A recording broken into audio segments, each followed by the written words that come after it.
My name is Reni Eddo Lodge. I'm a journalist and I am the author of the new book, Why I'm No Longer Talking to White People About Race.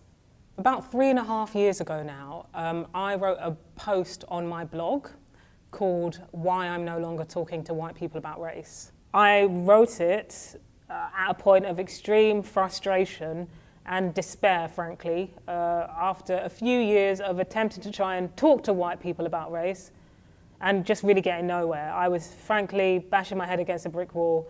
I wasn't getting anywhere, and I was emotionally exhausted. I'd found myself in feminist circles and progressive circles around people who professed to be really forward-thinking, really right on. That's a bit of an antiquated phrase, isn't it? Right on, but anyway. And but when I tried to talk to them about race and racism, it was just like a threshold that was absolutely, I was not allowed to talk about it. I found myself being called the real racist. You know, I was told that I was silencing white people. I became the problem. So I wrote the blog post and I said that I can't have a conversation with people about the nuances of a problem if they don't even recognize that the problem exists. So I just pressed publish, left it at that. And then when I returned to my website, I could see it had really taken on a life of its own. It was being shared more times than I cared to count. And it was really strongly resonating with people in a way that I couldn't even begin to predict. And the response was also overwhelmingly positive. People saying, you know what, Reni, what you've done is articulated exactly how I feel. I've been trying to have this conversation for a decade. I've been trying to have this conversation for 30 years, et cetera, et cetera. And then there were also people who were saying, you've completely changed my perspective on this issue. Thank you so much. I carried on being a jobbing journalist, and then I found myself in the position where I was able to write a book. And when I had that opportunity, I knew I could write nothing but this book. It had to be an exploration of race and racism in our society and how British society is shaped by race. Because I think that's something that we are in deep denial about. We often look over to the States and we're like, oh, well, you know, all the problems are over there. We never discuss our own issues to do with race and racism here. I know that when I was growing up and going to schools in and around London, when it came to Black History Month, I learned about the US struggle to the extent that I didn't even know about events, civil rights struggles that are happening in and around London and across Britain, you know, huge monumental things. You know, you have to ask who has access to write history in the first place.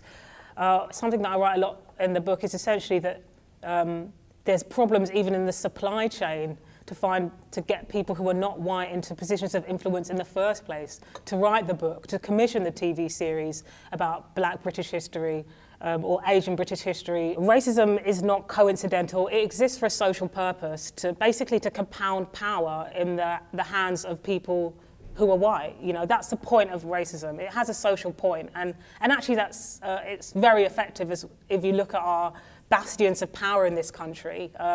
There's barely anybody who isn't white in those arenas.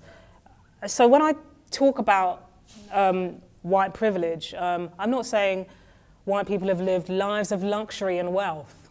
That's certainly not what I'm saying at all. You know, I basically grew up in poverty alongside many other white people in poverty. But what I am talking about is the fact that if your name sounds British rather than African or Asian, you're more likely to get the job interview. It's as simple as that, you know.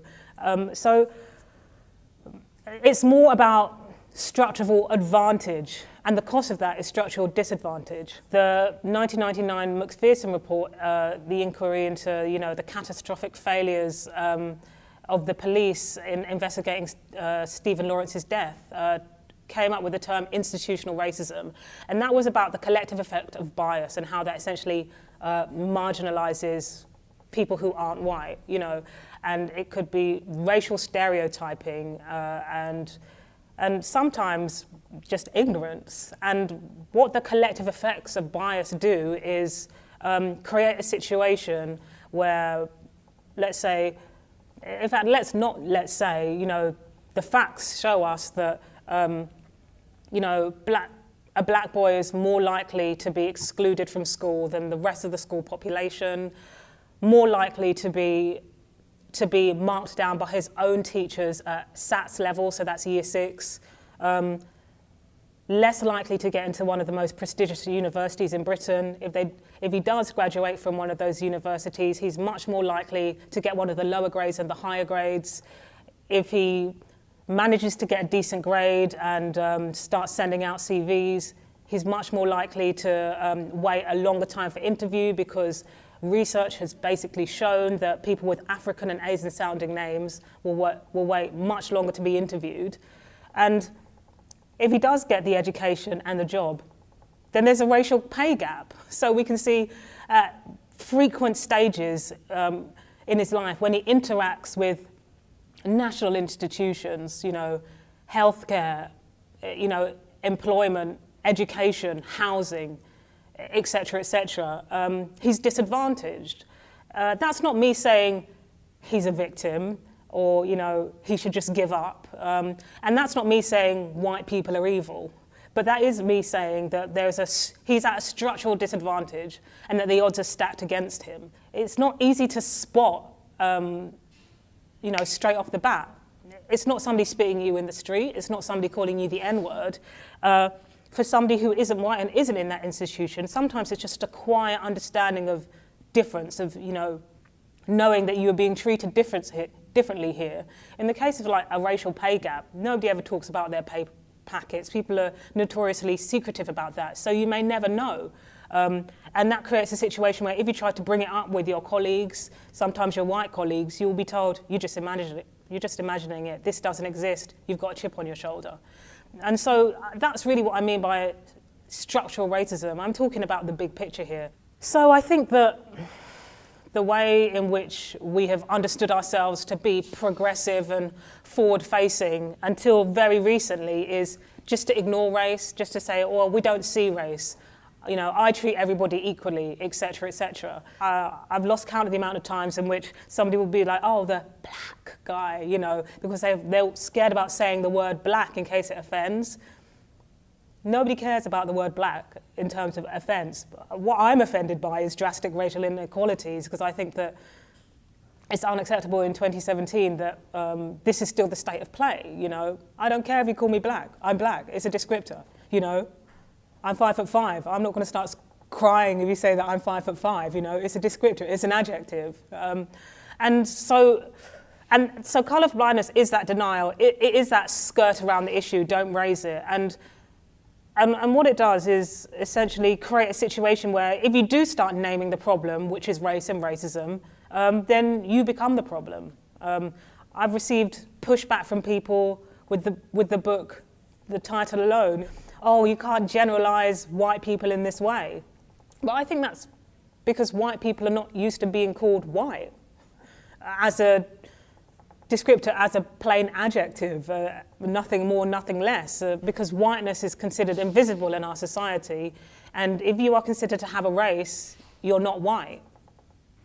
There's a chapter in the book called Fear of a Black Planet.